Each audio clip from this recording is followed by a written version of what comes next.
Hello, welcome to Elevate, Global Masterclass series, where I'm hosting masterclasses with world-renowned spiritual teachers, mindfulness experts, business coaches, all to help you step into your next level of purpose and become the leader you're meant to be on a global scale.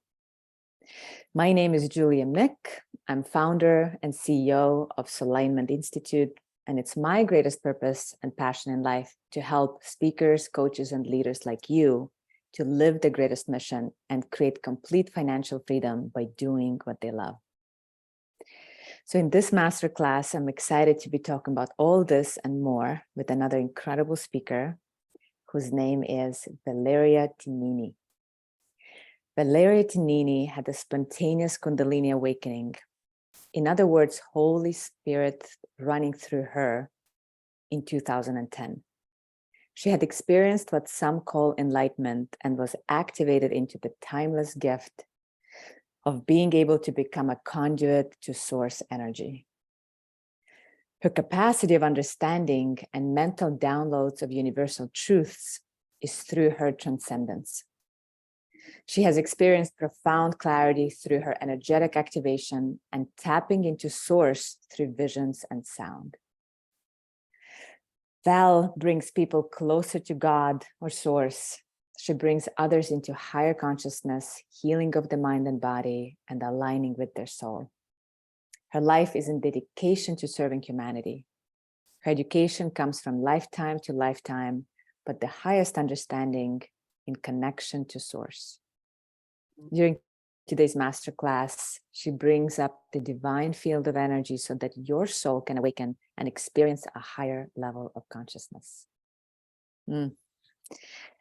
Thank you for being here with us today.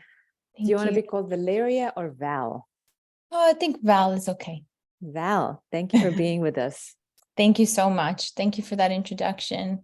I'm very honored to be part of this masterclass group, and it's I had a bit of a sabbatical during the time that I gave birth to my son, and now that he's a little bit older, I'm feeling the call to work with people again, and so I'm very grateful today for this. Oh, good. Anything you want to share about your own path as a healer, teacher, channel? I mean, you had an awakening that might have been the pivotal moment of putting you on your path of purpose. Yeah. Or if there was something else, maybe you can share a little bit about it. The path of awakening is never ending. It's a constant wave. It's like the ocean. There's waves and ups and downs, and it's like the earth. There's valleys and peaks, and so my awakening, it's going on today, where there's healings of the life that I'm living today, and then there's also past life healing, and but I've experienced so many profound awakenings. I had an experience that's called Spanda, and this is an awakening where the heart tremors, and when it tremors, your whole body starts to vibrate. It feels like almost like an earthquake in your body, but it starts right from the center of your heart, and then it starts to move out like this, and then your whole body starts trembling, where the vibration, it keeps going, and then it starts moving slowly into waves, and the waves create this vibratory field all the way out. The auric field is just massive, and you start to black out and going into the void, and you're just laying and just being in that field of the void, of the 0 point. And for me, it was almost as profound as my Kundalini awakening. It was different because Kundalini was fire, and the fire, rose from my toes all the way up through my chakras and up and out in this way. But Spanda started from my heart and started moving out this way, all the way, but in vibrations. And I was like, at first I just didn't even know. I said, what's happening? And then I was communicating with my daughter's father, and he's telling me, oh, you're having another kind of awakening. And then I just couldn't speak anymore because the vibrations took over. But every God source has plans for all of us. When we're here to serve, we not only need to go and reflect in, I feel like we also need to surrender to what could happen and what is to happen. There's so many of us are so preoccupied with trying to manage our lives in a way that feels like you're controlling every bit and piece, and that, you know, this is your creation, your manifestation. But when we co-create with the divine, it's the divine works through you in ways that it wants you to keep being elevating and being more empowered and awakening more into your true self. And it's becoming to a point where we are a micro version of God itself. And everybody has that in them, but it's up to the divine will for you to awaken. And I didn't ask for that awakening. I didn't ask for the first one. I didn't ask for all of my awakenings. It just happens, but it's a surrender. It's a deep surrender. And if we surrender to that power, that we're not in control all the time, that we're not in, that there's a higher force that wants us to elevate, and just surrender to that and not be so scared, because most people are scared. Because when you lose control, you feel scared. Then you start to feel this power take over, and the power is benevolent. And all this power wants is for you to elevate. That's all it wants. I'm wondering when somebody might begin to have a similar spiritual awakening as you had, let's say, Spanda, like when trembling begins to arise from the heart, if they're not letting go of control at the same time, they could resist it, I imagine, right? They could push it away, avoid it. You shut it down. Yeah. So how many times anyone here have potentially shut down a profound spiritual awakening that wanted to take over? That's right. That's exactly right, Julia. That's why I was saying that, is because I know that we all have this potential, but being afraid, being in fear of something taking over the body that's so profound, you're shutting it down. Yeah, And it's not going to shut itself down. It's pure benevolence, pure love. So if anything is shutting it down, it's your ego. that's right. Yeah. That's right. That's exactly right. So I wonder if it would be helpful for you to share another awakening or a couple of other awakenings, just to get people used to the idea that this could happen, and it's beautiful and benevolent when it happens. No need to be afraid of it. Sure. So when people go to certain vortexes or certain ancient places, there is an energy there that wants to awaken something inside of you. So a good example, this is when I went to Egypt and I went to the Great Pyramid of Giza. I did not expect what I had felt and what I experienced. And I was there with a video camera. I thought I was going to make a movie, but it didn't happen that way. I ended up having a very profound spiritual awakening and healing. And so there's, for example, so many of us go to so many different places in our travels, and we don't realize the energy that it could give up to us, the energy that we are in, basically, in that field of energy. So if we just pay attention, if we just take a deep breath, and I say this to my daughter all the time, she's 11, we drop into our heart. Just drop the thoughts into our heart and just let it be. Let it be. And if some of us, because I know a lot of spiritual people, they attract entities that they want to take over. And I know that that's a great concern because I've dealt with so many people on a one-on-one basis where they say, you know, I attract different beings that are not good for me. I don't resonate with, or that they're not benevolent. And when you drop into your heart, it's almost like a shield where that these kind of beings cannot penetrate. And that's why when you're in a state of fear, you do attract that energy. And I understand why people would want to shut down any kind of energy because they don't know where it's coming from.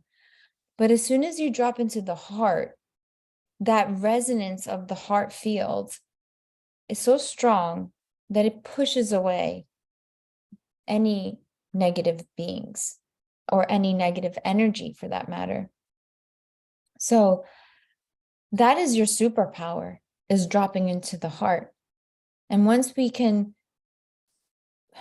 let go of those fears, and it's really the fears come from conditioning and perhaps even some sort of, I want to say like outside material. Like it could be where one has been taking some medicine, it's pharmaceutical medicine, and this is distorting your biochemical energy, and it creates a negative vibration within you. When this is why I believe good health is so important, because you're naturally allowing your body to vibrate to a pure frequency. So when we put things into our body, such as drugs, alcohol, pharmaceutical drugs,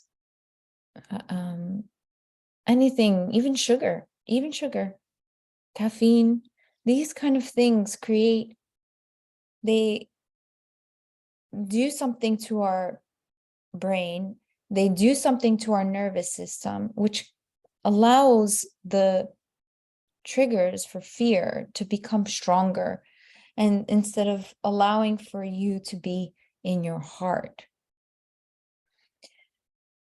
I love that you're bringing in pharmaceuticals. I haven't heard that talked about much. Yes, alcohol, I get it. Drugs, I get it. But it's so interesting you're bringing up pharmaceuticals can distort our natural healthy energy field. Yes, it does. Even just taking an allergy pill from a pharmaceutical company distorts your field. That makes so much sense why pharmaceuticals have never worked for me. Like I can take a little bit and I feel awful for days. Yes. So this is such a great confirmation for me too. Yes, yeah. yes. It numbs you. It numbs your everything. It numbs you on a sensitive level, your sensitivity to your emotions, to your mind, it on every level. And some people say, well, I don't feel that way. Well, they're not paying attention. Well, and they don't have contrast. If they haven't felt sensitivity That's or right. open heart or serenity before, it's like, yeah, they're used to being numb. It's not a big deal. That's exactly right. That's exactly right. I can feel, even holding your cell phone, that is another thing.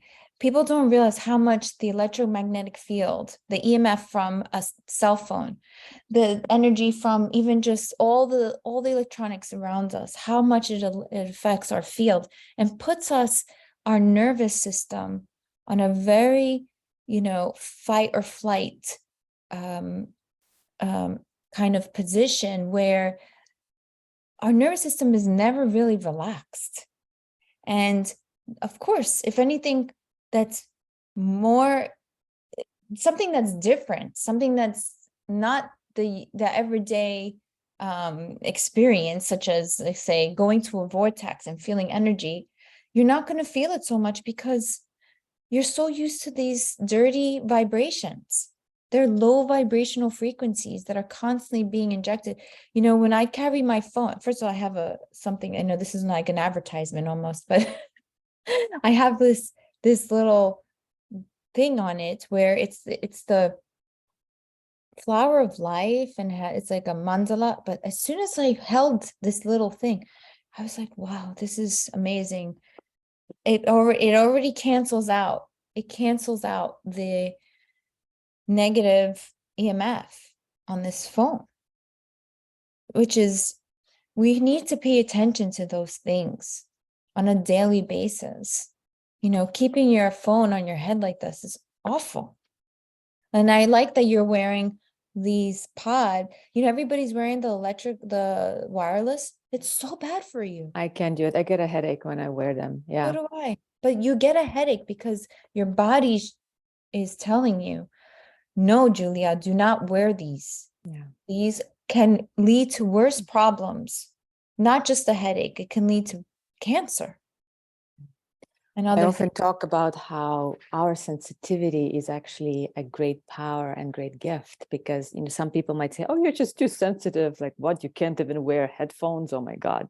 But actually, I believe, like, people like you and me and many people watching this, our sensitivity is our greatest asset and our greatest gift, because it shows us what we should not be doing, what's taking us off of our path. And it shows us what we should be doing, what keeps us in our highest vibration. Yes, 100%. And, you know, keeping the phone next to you when you sleep is terrible. And, you know, wearing, like, even just wearing certain perfumes, you know, the perfume is not organic. It's, you know, I changed my life so much since my awakening, my first awakening, 2010. One of the things that I had experienced, I had Yeshua, some people call him Jesus Christ, and he was standing up right before me. And one of the things he told me many, many things. It was almost an hour and a half of him just reteaching me, reawakening my wisdom. And he said, don't drink alcohol anymore. And I said, oh, okay. And from that day on, I didn't drink alcohol, and I felt so different from that. And then I realized, you know, that's just a gateway of me becoming more healthy, becoming whole, becoming vibrationally sound.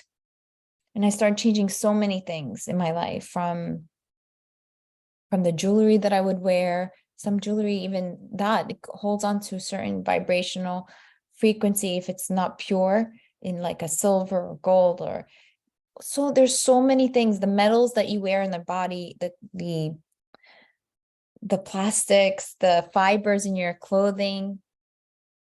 I know it's becoming almost like, oh, it sounds like you're paranoid. But if you pay attention, that even clothing can affect your vibratory field.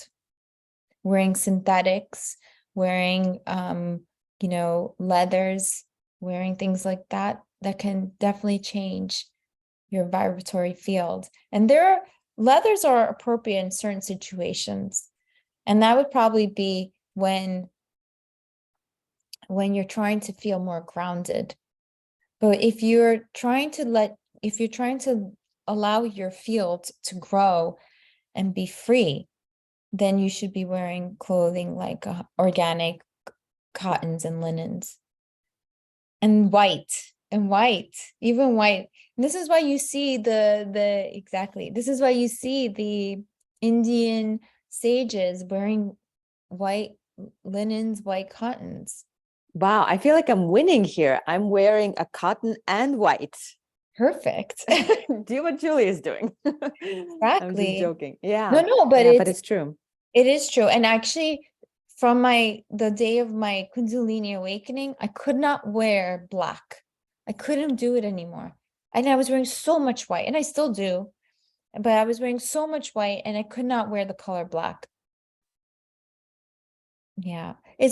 I know it sounds frivolous, and some people like, oh, that's so silly, but there's these mini awakenings daily by just you changing these little things.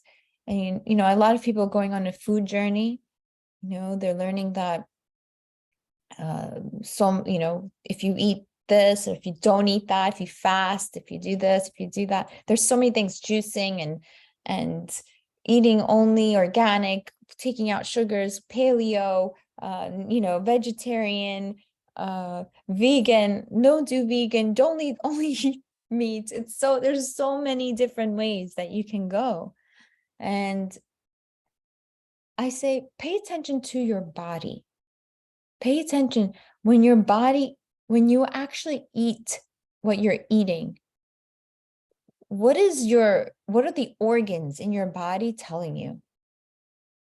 Does your stomach bloat? Does your stomach feel good? Does your heart start racing? Do you feel nauseous? Do you feel heavy?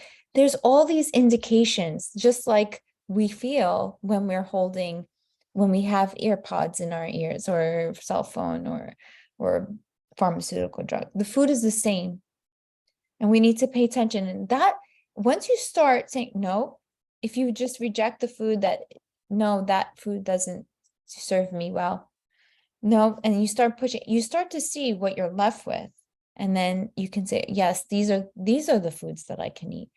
We need to stop trying to box ourselves into different ways of eating. There's people say, you just eat this. I went through a food journey myself, and it was only vegan only, fast till this time, do this, do that. And I healed, and then I started getting sick because my body was feeling the nutrients were lacking.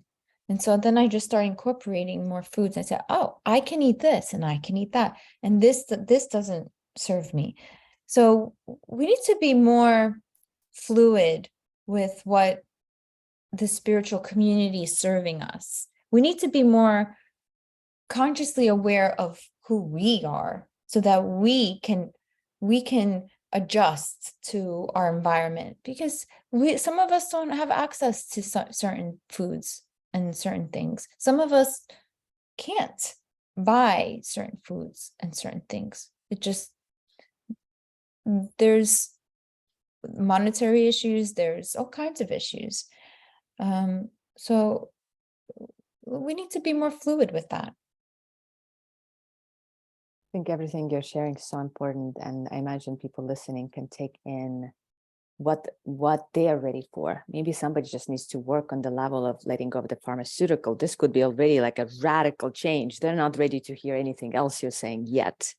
Yeah, but other people have let go of pharmaceuticals, have let go of alcohol, and now they can hear of those other subtle nuances that actually will make a big difference for them. Yeah. So I appreciate how you're covering a pretty big range here. When I do these things, I pick up on who's watching. I don't see them, I don't hear them, I don't know their names, but I can feel them. And I'm just speaking from a level of source. Source is telling me this is what you need to say. So I love that. I'm thanking source too. And what more do you want to say about Christ consciousness revival? Because I know that's something you really wanted to cover today. That's right. And this is all part of the Christ consciousness revival. Is first of all, there is an energy field that is starting to awaken so many of us. I've noticed ever since 2010, my Kundalini awakening, I realized more and more people are having this sort of profound awakening, Kundalini or whatever it might be. They're having awakenings, and it's affecting it's so many now. And I remember going out and buying a book on Kundalini Awakening. There was 2 books on Kundalini Awakening. Now you can buy so many, and there was no one on YouTube or social media talking about it. I was one of the first, if not the first. So there is a Christ consciousness revival as a whole. Whatever everybody's going through right now, it's part of it. The revival is to adjust our vibratory field in the way that I was speaking of, through foods and through the electromagnetic fields that we're in, and through realizing, becoming more sensitive to who we're dealing with, where we are, what we're experiencing, and becoming more consciously aware of also the matrix of the interactions between the larger governments, or the larger people that are in control of the place where you live, right? It could be from a teacher to a mayor, to the president, to the police officer down the street. Pay attention to what's going on there as well, where you can see where they're coming from, in the sense of, are they coming from a place of light, or are they coming from a place of dark? And we need to start to, if we feel ourselves touched with the light, it could be anything. It could be a small awakening where you had an experience and you're still holding on to that experience, but you feel the light within you. You need to start to express that more. So many of us, as we have been hiding, because the spirituality is taboo. It's not acceptable. People make fun of you. It's mocked in so many levels. And I've been through that, and I'm still going through that with so many people. But there's a point where I don't care. Where I just said, you need to learn to accept me as I am. I might know things that you don't know, and you need to say, okay, I don't agree with you right now, and that's okay, but let's resonate on a heart level. And you need to find people in that way as well. You need to connect with people again on a heart level. And that in itself is Christ consciousness revival, because everything around us is constantly bombarding our ego. Even social media. Social media is an ego fest. So connecting with people on a heart level, just heart to heart, that in itself is Christ consciousness revival. Yes. Yeah. Yes, because that in itself opens up the field to a high vibrational place. And then it can open up all kinds of different pathways for both. I can tell that there's so much more you can just keep There teaching us. is. You have barely begun. It's just the beginning. Barely begun. Yeah. So where can people continue learning from you? What's your gift for us? So on my website, valsecrets.com, there's a true love activation. So again, it all goes back into the heart. We need to find this true love activation. It's not just for romantic relationships. It's for your true love with your child, your true love with your best friend, with your neighbors. True love just means that the vibration is high, and that you need to recognize that when you connect with people, always come from the heart. And I incorporate all kinds of stories and ancient texts that will reflect upon the idea of the true love activation. And then of course the energy. I do a session where I just there's just energy flowing through me, and that you can sit and meditate with that energy.